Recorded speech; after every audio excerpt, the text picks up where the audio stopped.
নিজের জন্মস্থান চট্টগ্রাম থেকেই কি রাজনীতিবিদ তামিম ইকবাল খানের রাজনৈতিক পথচলা শুরু হয়ে গেল?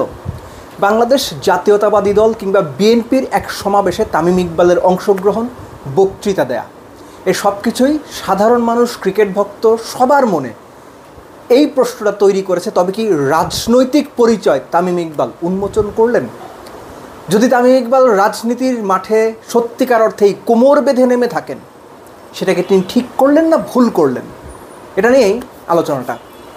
বিডি আর্কাইভ স্পোর্টসের পর্দায় আপনাদের সাথে আছি আমি, দেব চৌধুরী। প্রথম কথা হচ্ছে, তামিম ইকবাল ভুল করলেন না শুদ্ধ করলেন রাজনীতির মাঠে নেমে? এই প্রশ্নের উত্তরটা সময়ের হাতে তোলা থাকুক। তামিম ইকবাল সম্ভাব্য কী কারণে রাজনীতিতে জয়েন করতে পারেন, সেটার একটা আপাত আলোচনা সামনে আনা যেতে পারে।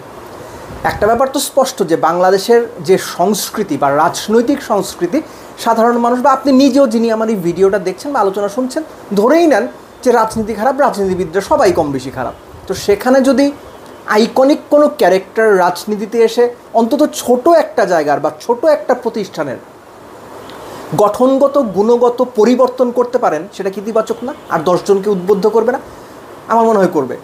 সো মাশরাফি বিন মুর্তজা, সাকিব আল হাসানের পর বাংলাদেশের পঞ্চপাণ্ডবের তৃতীয় পাণ্ডব হিসেবে তামিম ইকবাল রাজনৈতিক বাতাবরণে রয়েছেন। এবং এর আগে বাকি দুজনের ক্ষেত্রে কী পরিস্থিতি হয়েছিল সেই আলোচনাতে যাচ্ছি না, আপনারা সবাই জানেন, দেখছেন। তামিম ইকবাল কোন পরিস্থিতিতে কি করবেন সেটা সময়ের হাতে তোলা থাকুক। আগেই বলছিলাম যেটা সম্ভাব্য কী হতে পারে। তামিম ইকবাল কি এমপি হওয়ার জন্য রাজনীতি করছেন? ঢাকা বা চট্টগ্রামের মেয়র হওয়ার জন্য রাজনীতি করছেন? মন্ত্রী হওয়ার জন্য রাজনীতি করছেন, লেটস সে ক্রীড়ামন্ত্রী? নাকি বাংলাদেশ ক্রিকেট বোর্ডে আগামী যে ইলেকশন, সেই ইলেকশনে জায়গা নেওয়ার জন্য একটা পার্টিকুলার প্যানেলের হয়ে চেয়ারে বসার জন্য, ডিরেক্টর হওয়ার জন্য, কিংবা আরও এক ধাপ এগিয়ে গিয়ে বোর্ড প্রেসিডেন্ট হওয়ার জন্য তামিম ইকবালের এই রাজনৈতিক সন্ধি, এই আলোচনাটা এরই মধ্যে শুরু হয়ে গেছে। একটা ব্যাপার তো নিশ্চিত যে তামিম ইকবাল রাজনীতি করে ইলেকশন করুক বা না করুক, মন্ত্রী এমপি হোক বা না হোক, ক্রিকেটের সঙ্গে তিনি থাকবেন, দ্যাটস ফর শিওর। এবং ক্রিকেটের জন্যই তার এই রাজনৈতিক অ্যাফিলিয়েশন, অনেকেই সেটা মনে করছেন।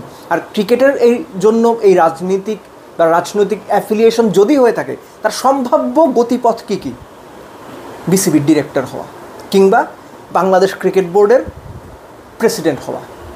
যদি সেই উদ্দেশ্য নিয়ে তামিম ইকবাল এই রাজনীতির মঞ্চে নিজেকে আবির্ভূত করে থাকেন, তাহলে সেটা এখন এই মুহূর্তে মনে হচ্ছে যে তিনি হয়তো সঠিক ট্র্যাকেই আছেন। কিন্তু বিসিবির প্রেসিডেন্ট তিনি হতে পারবেন কিনা, এটা নিয়ে অনেক বড় একটা অনেক বড় একটা বাট রয়ে গেছে।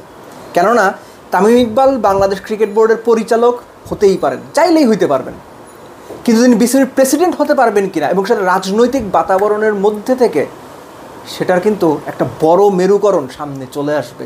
অনেকেই মনে করছেন যে তামিম ইকবালের মূল উদ্দেশ্য ইলেকশন করা, এমপি হওয়া, মন্ত্রী হওয়া না, কিংবা চট্টগ্রাম বা ঢাকা উত্তর দক্ষিণের মেয়র হওয়া না।